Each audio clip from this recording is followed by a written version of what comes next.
one or two clear changes, differences that have come about. നമ്മുടെ രാജ്യത്തിന്റെ ഇപ്പോഴത്തെ അവസ്ഥയും 7-8 വർഷം മുമ്പുള്ള അവസ്ഥയും തമ്മിലൊന്ന് താരതമ്യപ്പെടുത്തി നോക്കിയാൽ വ്യക്തമായും 2-3 വ്യത്യസ്തതകൾ നമുക്ക് ദർശിക്കാൻ കഴിയും. We can see earlier there used to be unity. There used to be a sense of confidence. There used to be a sense of vision in which India was heading. ആ കാലഘട്ടത്തിൽ നമുക്ക് എല്ലാവർക്കും അറിയാം, ഒരു കാഴ്ചപ്പാടുണ്ടായിരുന്നു, ഐക്യമുണ്ടായിരുന്നു, വളരെ ആത്മവിശ്വാസം ഉണ്ടായിരുന്നു. ആ കാലഘട്ടത്തിലൊക്കെ 7-8 വർഷം മുമ്പുള്ള ഭാരതം എന്ന് പറയുന്നത്. The rest of the world used to notice this. I remember many times people used to come from outside and they used to ask me, what is the secret to success of India? രാജ്യത്തിന്റെ ലോകത്തിന്റെ മറ്റൊരു ഭാഗങ്ങൾ നമ്മുടെ ഇന്ത്യയുടെ ഈ ഒരു വലിയ പ്രത്യേകതയെ ശ്രദ്ധിച്ചിരുന്നു. എനിക്ക് ഓർമ്മയുണ്ട്, എന്നെ കാണാൻ വന്നിരുന്ന വിവിധ രാജ്യങ്ങളിലുള്ള പ്രതിനിധികൾ ചോദിക്കുമായിരുന്നു, എന്താണ് ഇന്ത്യ രാജ്യത്തിന്റെ വിജയത്തിന്റെ ഒരു രഹസ്യമെന്ന് 7-8 വർഷം മുമ്പ് ചോദിക്കുമായിരുന്നു. People would come from Europe and they would say, we don't understand how a country with as many languages as Europe, country with completely different cultures, different ideas, how can you live peacefully? യൂറോപ്പിൽ നിന്നൊക്കെ വരുന്ന ആളുകൾ പറയുമായിരുന്നു, ഇത്രമാത്രം സങ്കീർണതകളുള്ള വ്യത്യസ്ത സമൂഹങ്ങൾ, ജാതികൾ, ഭാഷകളൊക്കെ ഉള്ള സങ്കീർണതയുള്ള ഈ രാജ്യം എങ്ങനെ യോജിച്ചു നിൽക്കുന്നു എന്നുള്ള കാര്യം അവർ അത്ഭുതത്തോടെ നോക്കുമായിരുന്നു. They used to say, it took us 2 world wars to understand that we should not fight. ഞങ്ങളെ സംബന്ധിച്ചിടത്തോളം 2 ലോക മഹായുദ്ധങ്ങൾ വേണ്ടി വന്നു നമുക്ക് മനസ്സിലാക്കാൻ നമ്മൾ അങ്ങോട്ടും ഇങ്ങോട്ടും മത്സരിക്കാൻ പാടില്ല എന്ന്. 50 million, 60 million people died. 60 കോടി 70 കോടി ജനങ്ങൾ മരിക്കുന്ന സാഹചര്യമുണ്ട്. And in India, no world war, no nothing, you people all live together. ഇന്ത്യയിൽ ഒരു ലോക മഹായുദ്ധങ്ങളില്ല, മറ്റൊന്നുമില്ല, നിങ്ങളെല്ലാവരും അതിനെയൊക്കെ തന്നെ നിയന്ത്രിക്കുന്നു എന്നുള്ളതാണ് സത്യം. They used to be surprised. They used to ask me. I could tell they were asking me to try and understand how to do this. അവർ ആവശ്യപ്പെട്ടു, നമ്മളോട് പറയുന്ന എപ്പോഴും എങ്ങനെയാണ് ഇന്ത്യക്ക് സാധിക്കുന്നത് ഇങ്ങനെ യുദ്ധമില്ലാതെ സംഘർഷമില്ലാതെ ഇങ്ങനെ മുന്നോട്ട് പോകാൻ എന്തുകൊണ്ടാണ് ഇന്ത്യക്ക് കഴിയുന്നതെന്ന് ചോദിക്കുമായിരുന്നു. Like when someone looks at a magic show, he can't understand what is going on and he's asking, how do you do that? ചിലർ മാജിക് ഷോ നടത്തുമ്പോൾ അതെങ്ങനെയാണ് ആ മാജിക് നടത്തുന്നത് നമ്മൾ കണ്ട് മനസ്സിലാക്കാൻ കഴിയാത്തവർ ഇതെങ്ങനെയാണ് നിങ്ങൾ ചെയ്യുന്നത് ചോദിക്കുന്ന പോലെയായിരുന്നു അവർ ഇന്ത്യയിലെ ഇത്തരം കാര്യങ്ങളെ ചോദിച്ചറിഞ്ഞിരുന്നത്. And I used to say, yes, this is our way of life, this is our culture, this is our tradition. ഞാൻ അവരോട് പറയുമായിരുന്നു, ഇതാണ് നമ്മുടെ ജീവിത രീതി, ഇതാണ് നമ്മുടെ സംസ്കാരം, ഇതാണ് നമ്മുടെ വ്യത്യസ്തമായിട്ടുള്ള രീതികൾ എന്ന് അവരോട് പറയുമായിരുന്നു. Your coastal area here, തീരദേശമാണ് ഇവിടെ. tourism is central to your future. ടൂറിസമാണ് ഒരു പ്രധാനപ്പെട്ട നിങ്ങളുടെ ഭാവിയുടെ കേന്ദ്രമായിട്ട് ഞാൻ കാണുന്നത്. Those same people who used to come to me and used to ask me, how does India succeed, today ask me, what has gone wrong with your country?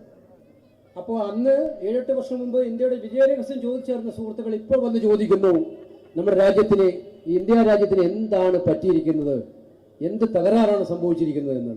Why are you killing each other? നിങ്ങളെന്താണ് പരസ്പരം ആളുകളെ കൊല്ലുന്നത്? Why is there so much violence against women? എന്തുകൊണ്ടാണ് സ്ത്രീകൾക്കെതിരായിട്ട് ഇത്ര വലിയ ആക്രമണം ഉണ്ടാകുന്നത്? Where has all this hatred come from? എവിടെ നിന്നാണ് ഈ വിദ്വേഷം കടന്നു വരുന്നത്? And most important question for you, is it safe to visit India? ഈ പ്രധാനപ്പെട്ട ചോദ്യം, ഇന്ത്യ വരുന്നത് സുരക്ഷിതമായി ഇന്ത്യയിൽ വരാൻ പറ്റുമോ എന്നുള്ള ചോദ്യം. Do you think we should go or not? നിങ്ങൾ മനസ്സിലാക്കുന്നുണ്ടോ, നിങ്ങൾ അറിയുന്നുണ്ടോ ഇവിടെ പോകുന്നത് ശരിയാണോ അല്ലയോ എന്നുള്ളത്? What has happened to Indian democracy? Indian ജനാധിപത്യത്തിന് എന്ത് സംഭവിച്ചു? Some foreign institutions now are saying India is not a democratic country. ചില വിദേശ സംഘടനകൾ ഇപ്പോൾ പറയുന്നത് ഇന്ത്യ ഒരു ജനാധിപത്യ രാജ്യമല്ല എന്ന് തന്നെയാണ്. And as a proud Indian, I cannot deny it. ഞാൻ അഭിമാനമുള്ള ഒരു ഇന്ത്യക്കാരൻ എന്ന നിലയിൽ എനിക്കത് നിഷേധിക്കാൻ പറ്റുന്നില്ല. I cannot say to them, you are talking rubbish. നിങ്ങൾ വളരെ തെറ്റായ കാര്യമാണ് പറയുന്നത് എന്ന് പറയാൻ പറ്റുന്നില്ല. Keep quiet. Keep quiet. മിണ്ടാതിരിക്കാൻ അവരോട് പറയാൻ പറ്റുന്നില്ല. I have to keep quiet. എനിക്ക് മൗനമായിരിക്കേണ്ടി വരുന്നു. I can say, like I did when they made these comments, that who are they to tell us? എനിക്ക് പറയാൻ പറ്റും അവരോട്, നിങ്ങൾ ആരാണ് ഇതൊക്കെ ചോദിക്കാൻ, എന്റെ രാജ്യത്തെക്കുറിച്ച് ചോദിക്കാനെന്ന് എനിക്ക് പറയാൻ പറ്റുമായിരുന്നു. Defensively, I can say. Defensively, I can say. നമ്മളിപ്പോൾ പ്രതിരോധത്തിലാണ് ഇപ്പോൾ പറയാൻ കഴിയുന്നത്. After all, I'm Indian, I don't like it. ഒരു ഇന്ത്യക്കാരൻ എന്ന നിലയിൽ എനിക്ക് അവരുടെ ഈ സംഭാഷണങ്ങളെ ഇഷ്ടപ്പെടാൻ കഴിയുന്നില്ല. But it is the truth. പക്ഷേ അതൊരു ശരിയായ കാര്യമായിട്ട് ഇന്ത്യയിൽ സംഭവിക്കുന്നു എന്നുള്ളതാണ്. I cannot deny it. അത് നിഷേധിക്കാൻ പറ്റാത്ത ചില യാഥാർത്ഥ്യങ്ങൾ ഇന്ത്യയിൽ ഉണ്ടായിക്കൊണ്ടിരിക്കുന്നു എന്നുള്ളതാണ്. So I have to sit quiet. അതുകൊണ്ടാണ് ഞാൻ നിശബ്ദനായിരിക്കേണ്ടി വരുന്നത്. And watch as people who used to care for each other, who had affection for each other, abuse each other, shout at each other, beat at each other. നിങ്ങൾ നോക്കുക, പരസ്പരം സ്നേഹിച്ചുകൊണ്ടിരുന്ന, പരസ്പരം സംരക്ഷിച്ചുകൊണ്ടിരുന്ന ആളുകൾ ഇപ്പോൾ പരസ്പരം അധിക്ഷേപിക്കുകയും പരസ്പരം ആക്രമിക്കുകയും ചെയ്യുന്ന സാഹചര്യം നമ്മുടെ നാട്ടിൽ ഉണ്ടായിക്കൊണ്ടിരിക്കുന്നു. This type of thing makes our Prime Minister proud. ഇത്തരം കാര്യങ്ങളാണ് നമ്മുടെ പ്രധാനമന്ത്രിക്ക് അഭിമാനമായി തോന്നുന്നത് എന്നുള്ളതാണ് സങ്കടകരമായിട്ടുള്ള ഏറ്റവും വലിയ കാര്യം. It makes the RSS, the BJP proud. It makes them happy. ഇത്തരം കാര്യങ്ങൾ, ഈ വിദ്വേഷവും ഈ പകയും ഈ വിഭജനവും RSSനെ പോലുള്ള സംഘടനകളെ സന്തോഷിപ്പിക്കുന്നു എന്നുള്ളതാണ് യാഥാർത്ഥ്യം, അവർ അഭിമാനിപ്പിക്കുന്നു എന്നുള്ളതാണ്. But it makes me sad. പക്ഷെ എന്നെ സംബന്ധിച്ചിടത്തോളം എന്നെ ദുഃഖിപ്പിക്കുന്ന, ഏറ്റവും കൂടുതൽ ദുഃഖിപ്പിക്കുന്ന ഒരു കാര്യമാണ് ഇത് എന്നുള്ളതാണ് യാഥാർത്ഥ്യം. Because I know that my country is being weakened. എനിക്കറിയാം എൻ്റെ രാജ്യം തകർക്കപ്പെട്ടുകൊണ്ടിരിക്കുകയാണ്. I know that each time I read in the newspaper, one Indian killed another Indian, that some tourist somewhere is going to look and say, you know what, I won't go to Kerala, I'll go to South America. ഇങ്ങനെ നമുക്കറിയാം, പത്രങ്ങൾ വായിച്ചു നോക്കുമ്പോൾ ഒരു യൂണിയനിലെ ആളുകൾ മറ്റൊരു union ആളുകളെ കൊന്നു, അതുപോലെ വിദേശ സഞ്ചാരികൾ ചോദിക്കുമ്പോൾ കേരള പോകുമ്പോൾ മറ്റിടത്ത് പോകുമ്പോൾ ഈ അക്രമ സംഭവങ്ങൾ റിപ്പോർട്ട് ചെയ്യുന്നത് കാണുന്നു. And I know silently the person who used to benefit from that tourism, maybe the person who used to work in the hotel, or maybe the person who used to cook in a homestay, is going to suffer. ആരാണ് ഇതിൽ കഷ്ടപ്പെടുന്നത്? ഈ അക്രമങ്ങൾ ഉണ്ടാകുമ്പോൾ ആരാണ് ബുദ്ധിമുട്ടുന്നത്? നമ്മുടെ വിദേശ സഞ്ചാരികൾ ഈ കേന്ദ്രങ്ങളിലൊക്കെ വരുമ്പോൾ ഒരു ഹോട്ടലിലെ പാചകക്കാരനായിരിക്കും, അല്ലെങ്കിൽ റിസപ്ഷനിസ്റ്റ് ആയിരിക്കും, അവിടെ ജോലി ചെയ്യുന്ന ആളായിരിക്കും, അവരാണ് ബുദ്ധിമുട്ടുന്നത് എന്നുള്ള കാര്യം നമ്മൾ മനസ്സിലാക്കണം. Because it is never the people who do the dividing that suffer. നാട്ടിലെ ജനങ്ങളല്ല രാജ്യത്തെ ജനങ്ങളെ വിഭജിക്കുന്നത് എന്നുള്ള കാര്യം നിസ്സംശയം നമുക്ക് പറയാൻ കഴിയും. It is always the people who are divided that suffer. It is always the people who are divided that suffer. ഈ ആളുകളാണ് അവരെ തന്നെ വിഭജിച്ചുകൊണ്ടിരിക്കുന്നത് എന്നുള്ളതാണ് സത്യം. And I like to see these things closely. ഞാൻ ഈ കാര്യങ്ങളൊക്കെ തന്നെ വളരെ അടുത്തറിയാൻ ആഗ്രഹിക്കുന്നു. I like to understand them in a little bit of detail. ഈ കാര്യങ്ങളൊക്കെ തന്നെ ഞാൻ മനസ്സിലാക്കാൻ ശ്രമിക്കാറുണ്ട്. Some weeks back I went in the morning fishing with my brothers. കുറച്ച് ദിവസങ്ങൾക്ക് മുമ്പ് അതിരാവിലെ എൻ്റെ മത്സ്യത്തൊഴിലാളി സഹോദരന്മാരോടൊപ്പം മത്സ്യബന്ധനത്തിന് ഞാൻ ആഴക്കടലിലേക്ക് പോവുകയുണ്ടായി. Today I was watching on the street as other brothers were selling fish. ഞാൻ ഇന്ന് റോഡിലൂടെ വരുമ്പോൾ നമ്മുടെ മത്സ്യത്തൊഴിലാളി സഹോദരന്മാരായ മറ്റു ചിലർ ഈ റോഡരികിലൂടെ മത്സ്യം വിൽക്കുന്നത് കാണുകയുണ്ടായി. Before I went on the boat, when I used to look at people selling fish, I didn't understand it. ഞാൻ ഈ മത്സ്യബന്ധന തൊഴിലാളികളോടൊപ്പം ബോട്ടിൽ പോകുന്നതിന് മുമ്പ് ഈ മത്സ്യത്തൊഴിലാളികൾ മീൻ വിൽക്കുമ്പോൾ എന്താണ് എന്നുള്ള കാര്യം എനിക്ക് കൃത്യമായിട്ട് മനസ്സിലാക്കാൻ പറ്റിയിട്ടില്ല. In fact, I can tell you standing from this stage that before I went on the boat, I used to defend fishermen's rights. എനിക്ക് പറയാൻ പറ്റും, ഞാൻ ബോട്ടിൽ പോകുന്നതിന് മുമ്പ് ഞാൻ മത്സ്യത്തൊഴിലാളികളുടെ ആവശ്യങ്ങൾക്ക് വേണ്ടി ന്യായീകരിക്കാൻ ഉണ്ടാകാറുണ്ടായിരുന്നു. But I didn't actually know what was going on. പക്ഷെ എനിക്ക് എന്താണ് യഥാർത്ഥത്തിൽ നടക്കുന്നത് മത്സ്യബന്ധന മേഖലയിൽ നിന്ന് കൃത്യമായിട്ട് അറിയില്ലായിരുന്നു. And of course, just by going on the boat once with them, it's not that I have understood what is going on. ഒരു പ്രാവശ്യം ബോട്ടിൽ പോയതുകൊണ്ട് എല്ലാ കാര്യങ്ങളും എനിക്ക് മനസ്സിലായി എന്നുള്ള അർത്ഥത്തിലല്ല ഞാൻ പറയുന്നത്. But I understand slightly better. പക്ഷേ മുൻപത്തേക്കാൾ കുറെ കാര്യങ്ങൾ മനസ്സിലാക്കാൻ എനിക്ക് പറ്റിയിട്ടുണ്ട്. So let me tell you a little bit about what happened when I went. ചില കാര്യങ്ങൾ ഞാൻ പറയാൻ ആഗ്രഹിക്കുന്നത്, ഞാൻ ബോട്ടിൽ പോയപ്പോൾ എന്താണ് സംഭവിച്ചത് എന്നുള്ള കാര്യം നിങ്ങളോട് പറയാൻ ഞാൻ ആഗ്രഹിക്കുന്നു. We got up in the morning, 4 o'clock in the morning, we got on the boat. 4 മണിക്ക്, പുലർച്ചെ 4 മണിക്ക് ഞങ്ങൾ എഴുന്നേറ്റു. എന്നിട്ട് ഞങ്ങൾ ബോട്ടിൽ പോവുകയുണ്ടായി. 4 മണിക്ക്. Very nice. calm sea. വളരെ ശാന്തമായ സമുദ്രമായിരുന്നു, നല്ല കാലാവസ്ഥയായിരുന്നു. Then I thought to myself, what must it be like when the sea is not calm? ഈ സമുദ്രം ശാന്തമല്ലായിരുന്നുവെങ്കിൽ എങ്ങനെ ഇരിക്കുമായിരുന്നു എന്ന് ഞാൻ ചിന്തിക്കുകയായിരുന്നു. What must the son or the daughter of the person who's going into the sea when it's not calm think? ഈ സമുദ്രം ശാന്തമല്ലാതിരിക്കുമ്പോൾ ഈ അതിരാവിലെ വീട്ടിൽ നിന്ന് എഴുന്നേറ്റ് മത്സ്യബന്ധനത്തിന് പോകുന്ന സഹോദരന്മാരുടെ മകനോ മകളോ എന്തായിരിക്കും ആലോചിക്കുന്നുണ്ടാകുക? Or maybe what will the fisherman think when he's going into a rough sea thinking, maybe I won't come back and I won't be able to educate my children and they will grow up without a father. പ്രക്ഷുബ്ധമായ കടലായിരുന്നുവെങ്കിൽ, ആ കടലിൽ പോയ ഞാൻ തിരിച്ചു വന്നില്ലായിരുന്നുവെങ്കിൽ എന്റെ മകൾക്കും മകനും എന്ത് പറ്റുമെന്ന് ആ മത്സ്യത്തൊഴിലാളി ചിന്തിക്കുന്നതിനെ കുറിച്ച് ഞാൻ ആലോചിക്കുകയുണ്ടായി. Then I said to myself, then I'm telling you what is going on in my mind. Then I said to myself, but everybody takes risks. ഞാൻ ഇങ്ങനെ ആലോചിച്ചുകൊണ്ടിരിക്കുമ്പോൾ ഞാൻ മനസ്സിലാക്കി എല്ലാവരുടെ ജോലിയിലും കുറച്ചൊക്കെ തന്നെ റിസ്ക് ഫാക്ടർ ഉണ്ട്. Farmer takes a risk. കർഷകരും അതുപോലെ അവരുടെ ജീവിതത്തിൽ ഒരുപാട് വെല്ലുവിളികൾ ഏറ്റെടുക്കേണ്ടി വരുന്നുണ്ട്. So I justified it. ഞാൻ അതിനെ ന്യായീകരിക്കുകയായിരുന്നു. Then we went further. പിന്നീട് ഞാൻ മുന്നോട്ട് വീണ്ടും ആഴക്കടലിന് നേരെ പോയപ്പോൾ and then they started to throw the net out. അവരെ വല വീശാൻ തുടങ്ങി. 500 meters they went round in one circle. 500 metre അവരെ വൃത്താകൃതിയിൽ വല വിരിച്ചു. Then I thought, okay, interesting. Now we are going to catch some fish. ഞാൻ വിചാരിച്ചു ഇനി നമ്മൾ കുറച്ച് മത്സ്യം പിടിക്കാൻ പോവാണ് എന്നുള്ള കാര്യം. Till now I have not understood anything. I am just looking. അതുവരെ ഞാനൊന്നും മനസ്സിലാക്കിയില്ല, ഞാൻ നോക്കുകയായിരുന്നു. Now we put the net in the water and the boat goes round 500 meters. വല 500 മീറ്റർ വൃത്തമായിട്ട് വെച്ചു. അതുപോലെ ബോട്ടും ആ വലയെ അനുധാവനം ചെയ്തുകൊണ്ട് വൃത്താകൃതിയിൽ തന്നെ സഞ്ചരിക്കാൻ തുടങ്ങി. And the net goes and makes one full circle. വല ഒരു കൃത്യമായ ഒരു പൂർണ്ണാകൃതിയിലുള്ള ഒരു വൃത്തം രൂപീകരിക്കപ്പെട്ടു. And then they say, okay, now let us start pulling the net. അവരെ പറയണ്ടായി, ഇനി നമുക്ക് വല വലിക്കാൻ തുടങ്ങേണ്ട ആവശ്യമുണ്ട് എന്ന് അവർ അപ്പോഴാണ് പറഞ്ഞത്. Now I do weightlifting. I am a strong fellow. ഞാൻ വളരെ ശക്തനായിട്ടുള്ള ഒരാളാണ്. ഞാൻ വെയിറ്റ് ലിഫ്റ്റ് ചെയ്യാവുന്ന വളരെ ശക്തനായിട്ടുള്ള ഒരാളാണ് ഞാൻ. I eat many more calories than my brothers. നമ്മുടെ മത്സ്യത്തൊഴിലാളി സഹോദരന്മാർ കഴിക്കുന്നതിനേക്കാൾ എത്രയോ കൂടുതൽ കലോറി ഞാൻ കഴിക്കാറുണ്ട്, ഭക്ഷണം കഴിക്കാറുണ്ട്. 5 minutes of pulling that net, I understood what it means to be a fisherman. 5 minute ഞാൻ വല വലിച്ചപ്പോൾ എനിക്ക് കൃത്യമായി മനസ്സിലായി ഈ മത്സ്യത്തൊഴിലാളിയുടെ കഷ്ടപ്പാട് എന്താണ്. First when I thought to myself, no problem. I was like, no problem. I will pull this, no problem. And I kept pulling. 5 minutes, 6 minutes, 7 minutes. Then I started to look at them. ഞാൻ വിചാരിച്ചു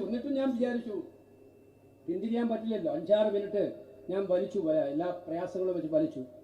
5-6 minute കഴിഞ്ഞപ്പോൾ ഞാൻ മറ്റുള്ള മത്സ്യത്തൊഴിലാളികളെ നോക്കുകയായിരുന്നു. അവരിത് നിർത്തുന്നുണ്ടോ ഇല്ലയോ എന്നുള്ള കാര്യം നോക്കി അങ്ങോട്ടും ഇങ്ങോട്ടും നോക്കുകയായിരുന്നു. I was smiling outside.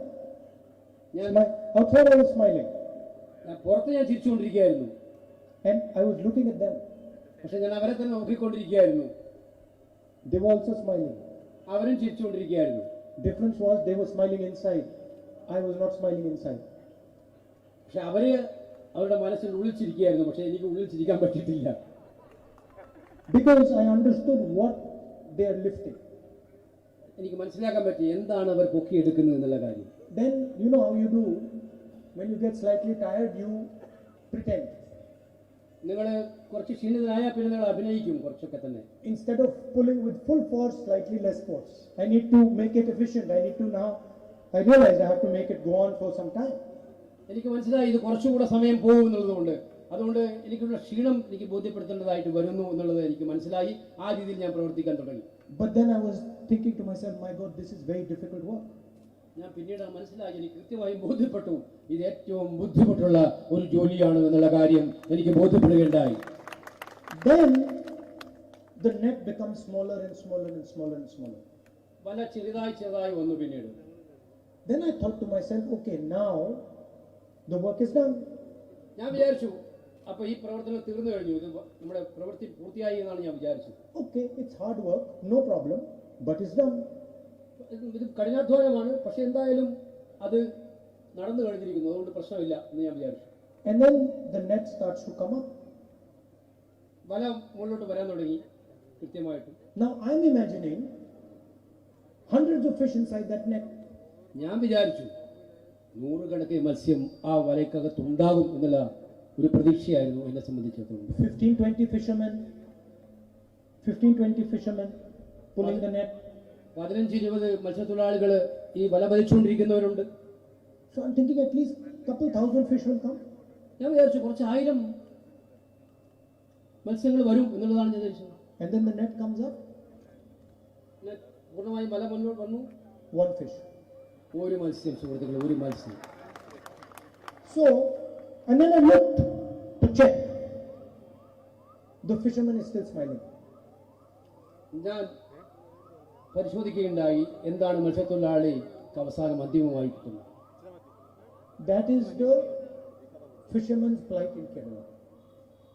ഇതാണ് ഒരു മത്സ്യത്തൊഴിലാളിയുടെ ജീവിത യാത്ര, അവന്റെ വിധി അതാണ് എന്നുള്ള കാര്യം. Whether you are crying inside, burning inside, dying inside, you have to smile. അവരെ സംബന്ധിച്ചിടത്തോളം എന്ത് നടന്നാലും, അക്രമം ഉണ്ടായാലും എന്ത് പ്രയാസം ഉണ്ടായാലും മത്സ്യത്തൊഴിലാളിക്ക് ചിരിക്കേണ്ടതായിട്ട് വരും. അവിടെ Doesn't matter if you get one fish, you have to smile. ഒരു മത്സ്യമേ കിട്ടുന്നുള്ളൂ എങ്കിലും മത്സ്യത്തൊഴിലാളിക്ക് ചിരിക്കേണ്ടി വരുന്നു. Doesn't matter if you put fuel, boat, whatever you did, your entire energy, whatever you ate, you put inside it. Does not matter, you have to smile. നിങ്ങളുടെ എല്ലാം അതിലേക്ക് ഉപയോഗിച്ച് petrol ഒഴിക്കണം, diesel ഒഴിക്കണം, അതുപോലെ തന്നെ ബോട്ട് വർക്ക് ചെയ്യണം, അതിനുള്ള ഒരുപാട് മനുഷ്യശേഷി ഉപയോഗിക്കണം. ഇതെല്ലാം ചെയ്തിട്ട് നിങ്ങൾക്ക് ഒരു മീനാണ് കിട്ടുന്നത്, പക്ഷെ നിങ്ങൾക്ക് ചിരിക്കാതിരിക്കാൻ പറ്റില്ല. Now I came back, I did one day. ഞാൻ തിരിച്ചു വന്നു, എനിക്ക് ഒരു ദിവസം വേണ്ടി വന്നു. You imagine, they do 10 years, 20 years, 30 years. നിങ്ങൾ സങ്കല്പിച്ച് നോക്കൂ, 10 കൊല്ലം, 20 കൊല്ലം, 30 കൊല്ലമായിട്ട് ഇവർ ജോലി ചെയ്തുകൊണ്ടിരിക്കുന്നു. No idea whether they'll come back. അവർ തിരിച്ചു വരുന്നുള്ളത് കൃത്യമായിട്ടുള്ള ഒരു രൂപമില്ല. No idea whether there will be fish in the net. മത്സ്യം ഉണ്ടാകുമെന്നുള്ള കാര്യത്തിൽ കൃത്യമായ രൂപമില്ല.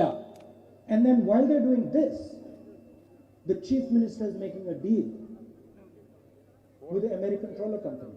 നമ്മുടെ മത്സ്യത്തൊഴിലാളി ഇത്രയും വലിയ കഷ്ടപ്പാടും വേദനയോടും കൂടി മത്സ്യബന്ധനം നടത്തി സാഹസികമായി നിൽക്കുമ്പോൾ നമ്മുടെ മുഖ്യമന്ത്രി ഒരു അമേരിക്കൻ കമ്പനിയുമായി കരാറുണ്ടാക്കുന്നതിന് വേണ്ടിയിട്ടായിരുന്നു എന്നുള്ള കാര്യമാണ് സങ്കടകരമായിട്ടുള്ള കാര്യം. Before I went fishing, I would think to myself, okay, so he's making a deal with the trawler company. മത്സ്യബന്ധനത്തിന് പോകുന്നതിന് മുമ്പ് ഞാൻ മനസ്സിലാക്കിയത്, മുഖ്യമന്ത്രി ഒരു കമ്പനിയുമായിട്ട് ഒരു ധാരണ ഉണ്ടാക്കുകയാണ് എന്നുള്ള കാര്യമാണ് ഞാൻ വിചാരിച്ചത്. After going on the boat, it makes me angry. പക്ഷേ ബോട്ടിൽ പോയി മത്സ്യത്തൊഴിലാളി കഷ്ടപ്പാടും വേദനയും നേരിട്ടറിഞ്ഞപ്പോൾ എന്നെ ഈ സംഭവം ഏറ്റവും കൂടുതൽ കോപാകുലനാക്കി എന്നുള്ളതാണ് യാഥാർത്ഥ്യമുള്ള കാര്യം. Because he's stabbing every one of those fishermen in the back. എന്തുകൊണ്ടെന്നാൽ ഈ നീക്കത്തിലൂടെ ഈ മുഖ്യമന്ത്രി ചെയ്യുന്നത് ഓരോ മത്സ്യത്തൊഴിലാളിയെയും പിന്നിൽ നിന്ന് കുത്തുകയാണ് എന്നുള്ള കാര്യമാണ് എനിക്കിവിടെ പറയാനുള്ളത്. There is no blood coming out. Because the blood is going to come out later. ഇപ്പം രക്തം വരില്ല പുറത്തുനിന്ന്, രക്തം കുറച്ചു കഴിഞ്ഞാൽ മാത്രമേ പുറത്തു വരുള്ളൂ, ഇപ്പൊ വരില്ല. And that is happening everywhere. ഇത് എല്ലായിടത്തും സംഭവിച്ചുകൊണ്ടിരിക്കുകയാണ്. It is very obvious with the fishermen. ഇത് പ്രത്യേകിച്ച് പക്ഷേ മത്സ്യത്തൊഴിലാളിയുടെ കാര്യത്തിൽ ഇതെല്ലാം ഇപ്പോഴും നടന്നുകൊണ്ടിരിക്കുന്നു എന്നുള്ളതാണ് കാര്യം. Similar with the farmers. ഇതുപോലെ തന്നെയാണ് നമ്മുടെ കർഷകരുടെ കാര്യത്തിൽ നടന്നുകൊണ്ടിരിക്കുന്നത്. Similar with the artisans. അതുപോലെ തന്നെയാണ് പരമ്പരാഗത തൊഴിലാളികളുടെ കാര്യത്തിൽ സംഭവിച്ചുകൊണ്ടിരിക്കുന്നത്. People who are working in tourism, it's the same thing. വിനോദസഞ്ചാര മേഖലയിൽ പ്രവർത്തിക്കുന്നവർക്കും ഇതാണ് സംഭവിച്ചുകൊണ്ടിരിക്കുന്നത്. These people get up in the morning, maybe they don't go fishing, maybe they do something else. They put all their effort into it, then they get nothing. ഇതാണ് സംഭവിക്കുന്നത്. ഈ മേഖലയിൽ പ്രവർത്തിക്കുന്നവരെല്ലാം അവർ രാവിലെ എഴുന്നേക്കും, അവരെല്ലാ ജോലികളും ചെയ്യും, എല്ലാ കഷ്ടപ്പാടുകളും ചെയ്യും, എല്ലാ വെല്ലുവിളികളും ഏറ്റെടുക്കും. പക്ഷെ അവസാനമാകുമ്പോൾ അവർക്കൊന്നും കിട്ടില്ല എന്നുള്ളതാണ് യാഥാർത്ഥ്യം പ്രതിഫലമായിട്ട്. And this is what I don't like about what is going on in India. ഈ ഇന്ത്യ രാജ്യത്ത് എനിക്ക് ഇഷ്ടപ്പെടാത്തതും ഈ ഒരു കാര്യമാണ്. ഇങ്ങനെ കഷ്ടപ്പെടുന്നവർക്ക് ഒന്നും കിട്ടാതിരിക്കുന്ന സാഹചര്യമാണ് എനിക്ക് ഇഷ്ടപ്പെടാത്തത് എന്നുള്ളതാണ്. You make 3 farm laws as if they're nothing. As if just you pass something in the parliament. മൂന്ന് നിയമങ്ങൾ, കൃഷിക്കാരുടെ നിയമം നിങ്ങൾ കൊണ്ടുവന്നു. നിങ്ങൾ പറയുന്നത് ഒന്നുമില്ല, ഈ മൂന്ന് നിയമങ്ങളും പാർലമെന്റ് ഇന്ന് പാസ്സാക്കട്ടെ എന്ന് ലാഘവത്തോടെ നിങ്ങൾ പാസ്സാക്കാൻ പറയുകയാണ്. Because you never pulled the net. നിങ്ങൾ എന്തുകൊണ്ടാണ് നിങ്ങൾ അങ്ങനെ ലാഘവത്തോടെ ഇത്തരം കർഷക വിരുദ്ധ ബില്ലുകൾ പാസ്സാക്കാൻ പറയുന്നത്? You've never നിങ്ങൾ ഒരിക്കലും ഈ നെറ്റ് വലിക്കാൻ നിങ്ങൾക്കറിയില്ല, നിങ്ങൾ പോയിട്ടില്ല, ആ അനുഭവം നിങ്ങൾക്ക് മനസ്സിലായിട്ടില്ല. ഈ കർഷകന്റെ കഷ്ടപ്പാടോ മത്സ്യത്തൊഴിലാളിയുടെ കഷ്ടപ്പാടോ നിങ്ങൾക്ക് ബോധ്യപ്പെട്ടിട്ടില്ല. You've never spoken to the farmer when he's digging his field. നിങ്ങൾ ഒരിക്കലും കൃഷിക്കാരനോട് സംസാരിച്ചിട്ടല്ല ഈ ബില്ല് കൊണ്ടുവന്നിരിക്കുന്നത് എന്നുള്ളതാണ് സത്യം. Go, do it, and your heart will change. നിങ്ങൾ അവരോട് സംസാരിക്കൂ, കൃഷിക്കാരനോട് സംസാരിക്കൂ, അവരുടെ വികാരങ്ങൾ മനസ്സിലാക്കൂ. അങ്ങനെ മനസ്സിലാക്കാൻ കഴിഞ്ഞാൽ നിങ്ങൾക്ക് ഇത് ചെയ്യാൻ കഴിയില്ല, നിങ്ങൾക്ക് മാറ്റം ഉണ്ടാക്കേണ്ടി വരും എന്നുള്ളതാണ് സത്യം. And then the whole day, make in India, make in India, make in India, make in India, make in India. What? നിങ്ങൾ എല്ലാ ദിവസവും എന്നിട്ട് പറയുന്നത് എന്താണ്? ഇന്ത്യയെ നിർമ്മിക്കൂ, ഇന്ത്യയെ നിർമ്മിക്കൂ, ഇന്ത്യ ഉണ്ടാക്കൂ. എന്താണ് ഇന്ത്യയിൽ നിങ്ങൾ ഉണ്ടാക്കുന്നത്? What is made in India? എന്താണ് മേക്ക് ഇൻ ഇന്ത്യ എന്ന് പറയുന്നത്? ഇന്ത്യയിൽ ഉണ്ടാക്കാൻ പറയുന്നത് നിങ്ങൾ? The phone is made in China, the shoes are made in China, the net. എല്ലാം വസ്ത്രങ്ങൾ ചൈനയിലാണ്, ഷൂസ് ചൈനയാണ്, പോളിഷ് ചൈനയാണ്, എന്നിട്ടും പറയാം മേക്ക് ഇൻ ഇന്ത്യ എന്ന്. And our prime minister keeps going, make in India, make in India, make in India, and then everything he gives to his two friends. ഇത് അദ്ദേഹം, നമ്മുടെ പ്രധാനമന്ത്രി എല്ലായ്പ്പോഴും ഇങ്ങനെ പറഞ്ഞുകൊണ്ടേയിരിക്കുകയാണ് make in India, make in India, make in India. എന്നിട്ടെല്ലാം അദ്ദേഹത്തിന് രണ്ടോ മൂന്നോ സുഹൃത്തുക്കൾക്ക് വേണ്ടിയിട്ട് സമർപ്പിക്കുകയാണ് അദ്ദേഹം ചെയ്യുന്നത്. So you have a legitimate question to ask me. ഒരു വ്യവസ്ഥാപിതമായ ചോദ്യം നിങ്ങൾക്ക് ചോദിക്കാനുണ്ട്. You can say, what is the UDF going to do? നിങ്ങൾക്ക് ചോദിക്കുന്നത്, നിങ്ങൾ ഇതൊക്കെ പറയുന്നുണ്ടല്ലോ, എന്താണ് UDF ചെയ്യാൻ പോകുന്നത് എന്നുള്ള ചോദ്യം, വ്യവസ്ഥാപിതമായ ചോദ്യം നിങ്ങൾക്ക് എന്നോട് ചോദിക്കാനുണ്ടാകുമെന്ന് എനിക്കറിയാം. To me it is very simple. എന്നെ സംബന്ധിച്ചിടത്തോളം ഇത് വളരെ ലളിതമായിട്ടുള്ള ഒരു കാര്യമാണ്. The economy is stopped. There are no jobs. നമ്മുടെ സമ്പദ്ഘടന എന്തുകൊണ്ടാണ് തകർക്കപ്പെട്ടത്? അതുകൊണ്ട് തന്നെയാണ് നമുക്ക് നാട്ടിൽ ജോലി ഇല്ലാതായി മാറിയത്. ജോലി ഇല്ലാത്തതുകൊണ്ട് സമ്പദ്ഘടന തകർക്കപ്പെട്ടു. And this is across the country. ഇത് രാജ്യവ്യാപകമായിട്ടുള്ള സ്ഥിതിയാണ്. Let us forget why it happened. It happened because of demonetization, it happened because of GST, it happened because of Corona. Forget it. Don't forget it. ഇത് നടന്നത് എന്താണെന്നുള്ള കാര്യത്തെക്കുറിച്ച് നമ്മളിപ്പോൾ ചിന്തിക്കേണ്ട കാര്യമില്ല. ചിലപ്പോൾ കൊറോണ ഉണ്ടായിരിക്കാം, ചിലപ്പോൾ GST നടപ്പിലാക്കിയതുണ്ടായിരിക്കാം, ചിലപ്പോൾ not നിരോധിച്ചതുണ്ടായിരിക്കാം. We'll forget the mistakes. നമ്മൾ നിങ്ങൾക്ക് നടത്തിയ അബദ്ധങ്ങളെല്ലാം നമുക്ക് മറക്കാൻ പറ്റും. Now tell us what you're going to do going forward. പക്ഷെ നിങ്ങൾ എന്താണ് ചെയ്യാൻ പോകുന്നുള്ള കാര്യം നിങ്ങളിപ്പോൾ ഞങ്ങളോട് പറയൂ. Tell us how you're going to start the Indian economy, the Kerala economy. നിങ്ങൾ എങ്ങനെയാണ് ഇന്ത്യയുടെ സമ്പദ്ഘടനയെയും കേരളത്തെ സമ്പദ്ഘടനയും ശക്തിപ്പെടുത്താൻ പോകുന്നത് എന്ന കാര്യം പറയൂ. Tell us how you're going to tell that tourist that he should not be worried and should come here. നിങ്ങൾ പറയാ, ആ വിനോദസഞ്ചാരി നിങ്ങൾ ഭയപ്പെടേണ്ട കാര്യമില്ല, നിങ്ങൾ ഇന്ത്യയിൽ വരണം, നിങ്ങൾ കേരളത്തിൽ വരണം എന്ന് അവരോട് പറയാൻ നിങ്ങൾക്ക് എന്തുകൊണ്ട് കഴിയുന്നില്ല? And it's very simple. ഇത് വളരെ ലളിതമാണ്. And we've been saying it to the state government and to the government of India. നമ്മൾ സംസ്ഥാന ഗവൺമെന്റോടും അതുപോലെ കേന്ദ്ര ഗവൺമെന്റോടും ഇത് തന്നെയാണ് പറഞ്ഞുകൊണ്ടിരിക്കുന്നത്. Put money in people's hands. ആളുകളുടെ കയ്യിൽ, പ്രത്യേകിച്ച് പാവപ്പെട്ടവന്റെ കൈകളിലേക്ക് നിങ്ങൾ പണം നേരിട്ട് എത്തിക്കൂ എന്നുള്ള കാര്യമാണ് ഞങ്ങൾക്ക് നിങ്ങളോട് പറയാനായിട്ടുള്ളത്. Trust your own people and put money in their hands. You trust the two biggest businessmen in this country. Start to trust the crores and crores of people of this country. നിങ്ങൾ ഈ പാവപ്പെട്ട ഇന്ത്യയിലെ കോടാനുകോടി ജനങ്ങളെ വിശ്വസിക്കൂ. നിങ്ങൾ വിശ്വസിക്കുന്നത് രണ്ട് ഏറ്റവും വലിയ പ്രമുഖരായിട്ടുള്ള പണക്കാരായിട്ടുള്ള മുതലാളിമാരെയാണ് നിങ്ങൾ വിശ്വസിക്കുന്നത്. പകരം ഈ പാവപ്പെട്ടവരെ നിങ്ങൾ വിശ്വസിക്കാൻ ശ്രമിക്കൂ. There is a car standing here. Can this car work without petrol? ഇവിടെ ഒരു കാർ നിൽക്കുന്നുണ്ട്. ഈ കാർ പെട്രോൾ ഇല്ലാതെ പ്രവർത്തിക്കുമോ? The chief minister is sitting in the car. There's no petrol in the car. Nobody has money and he keeps turning the key. നമ്മുടെ മുഖ്യമന്ത്രി സങ്കല്പിക്കുക, കാറിലിരിക്കുകയാണ്, petrol ഇല്ല കാറില്, അദ്ദേഹം ചാവി തിരിച്ചുകൊണ്ടേ ഇരിക്കുകയാണ്. പക്ഷെ വണ്ടി മൂവ് ചെയ്യുമോ? വണ്ടി മുന്നോട്ട് നീങ്ങുമോ? നീങ്ങില്ല. Keeps turning the key. It keeps turning the key. അത് തിരിച്ചുകൊണ്ടേ ഇരിക്കുകയാണ്, പക്ഷെ വണ്ടി നീങ്ങുന്നില്ല. How is the car going to start without petrol? Petrol ഇല്ലാതെ എങ്ങനെ വണ്ടി മുന്നോട്ട് നീങ്ങും? Put petrol into the economy. Put money into people's hands. അതുകൊണ്ടാണ് പറയുന്നത്, സാമ്പത്തിക മേഖലയിൽ പെട്രോൾ കൊടുക്കൂ, അതിന് ജനങ്ങളുടെ കയ്യിലേക്ക് പണം കൊടുക്കൂ, നേരിട്ട് കൊടുക്കൂ. Like you jumpstart a car, jumpstart the Indian economy.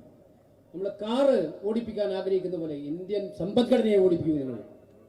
So what is the Congress answer? എന്താണ് ഇതിന് കോൺഗ്രസിന്റെ ഉത്തരം? First thing we will do to start the economy of Kerala. ആദ്യം ഞങ്ങൾക്ക് ഭരണം കിട്ടിയാൽ ആദ്യം ചെയ്യാൻ ഉദ്ദേശിക്കുന്നത് ഇന്ത്യൻ സമ്പദ്ഘടനയെ, കേന്ദ്ര സമ്പദ്ഘടനയെ ശക്തിപ്പെടുത്തുക എന്നതാണ്. 6,000 rupees for every single household in Kerala in their bank account. 6,000 രൂപ പ്രിയപ്പെട്ടവരെ, എല്ലാ കേരളക്കാരുടെ 6,000 രൂപ അവരുടെ കൈകളിലേക്ക് മിനിമം ഉറപ്പായിട്ട് കിട്ടിയിരിക്കുന്ന ഒരു കാര്യം ഞങ്ങൾ ഉറപ്പ് നൽകുകയാണ്. 6,000 rupees every month. 6,000 രൂപ എല്ലാ മാസവും minimum കിട്ടിയിരിക്കും. And this is not charity that we are doing. Don't think we are doing you some favor. ഇതൊരു കാരുണ്യമായിട്ട് We are, എന്തോ സഹായിക്കാനായിട്ട് ചെയ്തതായിട്ട് കണ്ട കാര്യമില്ല. we are putting petrol in the car. നമ്മൾ ഇതിലൂടെ ഈ 6,000 രൂപ ഓരോ സാധാരണക്കാരന്റെ കയ്യിലും ഉറപ്പാക്കുന്നതിലൂടെ ചെയ്യുന്നത് കാറിനകത്ത് പെട്രോൾ ഒഴിക്കുന്ന പോലെ സമ്പദ്ഘടനയെ ശക്തിപ്പെടുത്തുക എന്നുള്ളതാണ്.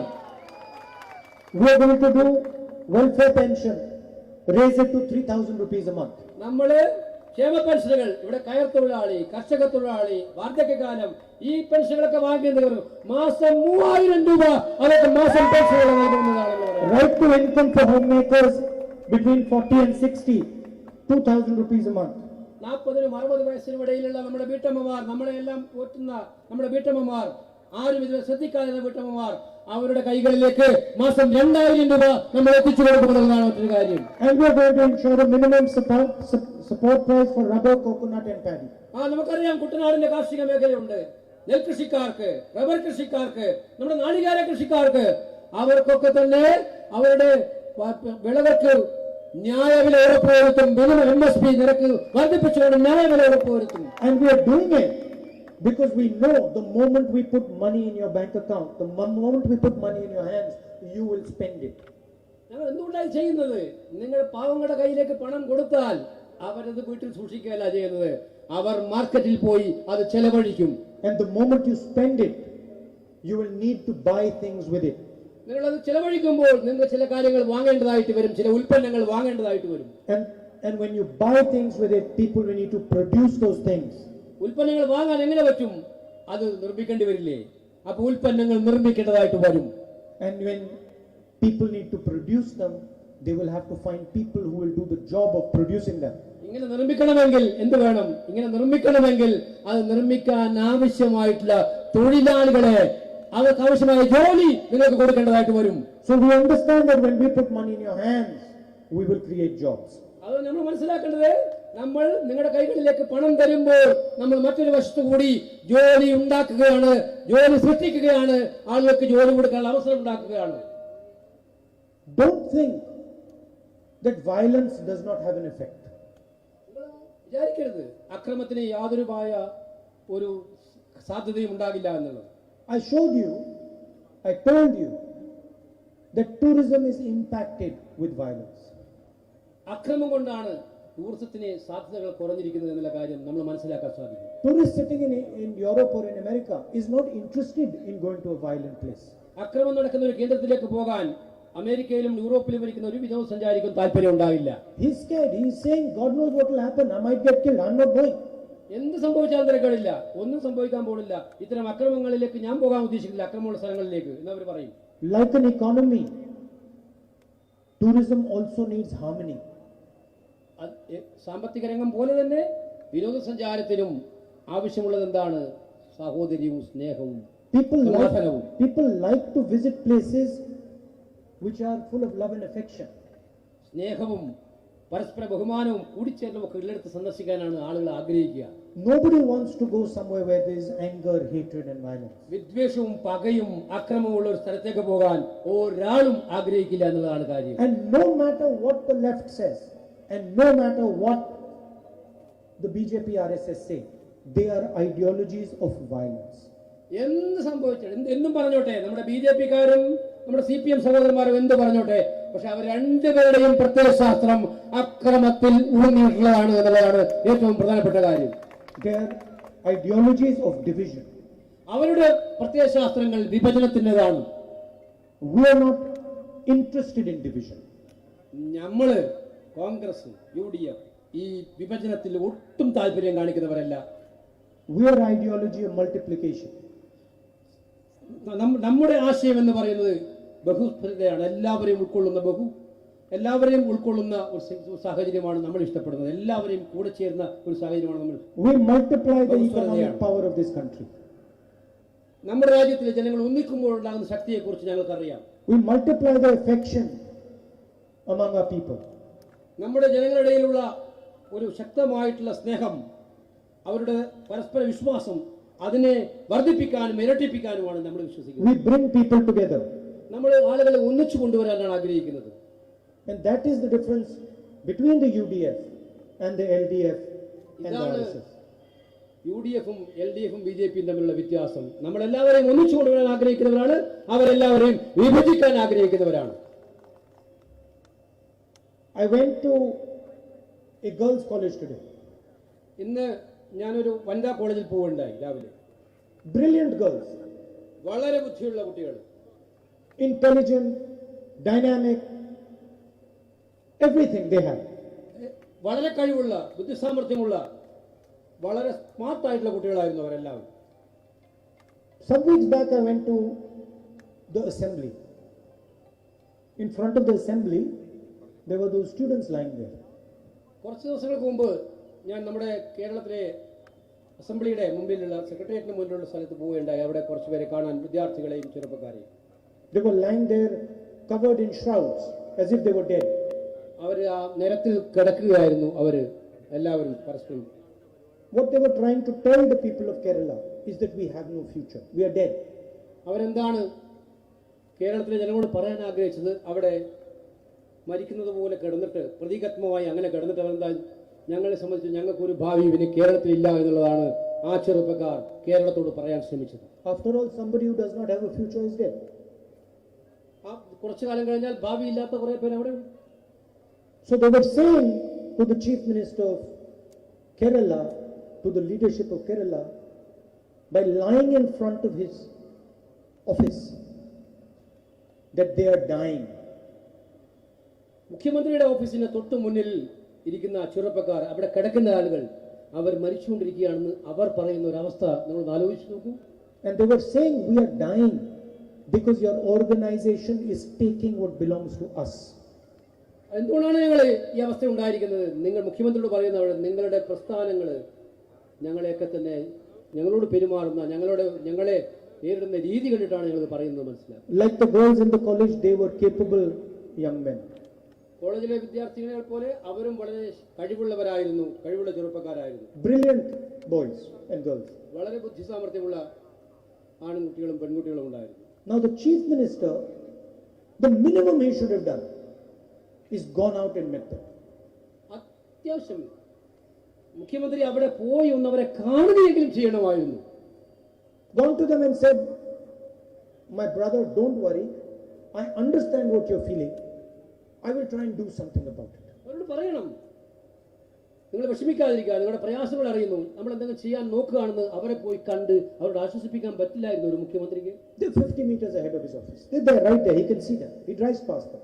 50 മീറ്റർ വ്യത്യാസമേ ഉള്ളൂ മുഖ്യമന്ത്രി ഇരിക്കുന്ന ഓഫീസും ഇവർ തമ്മിൽ, ഇവർ കിടക്കുന്ന സ്ഥലവും തമ്മിൽ. But he didn't say a word to them. പക്ഷെ ഒരു വാക്ക് അദ്ദേഹം അവരോട് പറഞ്ഞില്ല. Why? Because they're correct. He can't go and say a word to them. എന്തുകൊണ്ടാണ് പറയാത്തത്? ആ കുട്ടികളുടെ മനസ്സിലുള്ള വിചാരങ്ങൾ യഥാർത്ഥത്തിൽ ശരിയാണ്. ഇദ്ദേഹത്തിന് അവരെ അഭിമുഖീകരിക്കാൻ കഴിയില്ല എന്നുള്ളതാണ് യാഥാർത്ഥ്യമായിട്ടുള്ള കാര്യം എന്നുള്ളത്. Because he understands that his organization is stealing their future from them.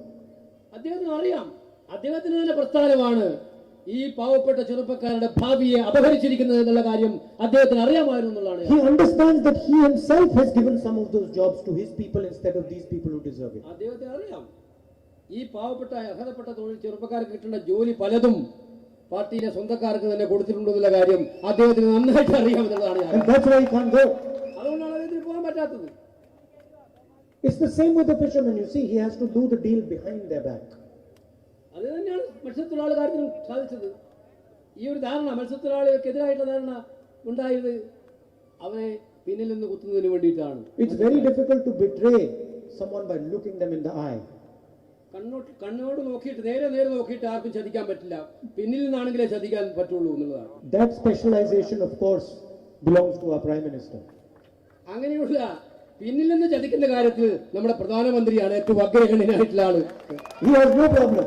He has been trained from before. അദ്ദേഹത്തിന് യാതൊരു ബുദ്ധിമുട്ടുമില്ല ഇങ്ങനെ പിന്നിൽ നിന്ന് ആളെ ചതിക്കുന്ന കാര്യത്തിൽ. ഇത് മുൻപും അദ്ദേഹം ഇത് ചെയ്തിട്ടുണ്ട്, ഇത് പരിശീലിച്ചിട്ടുണ്ട്.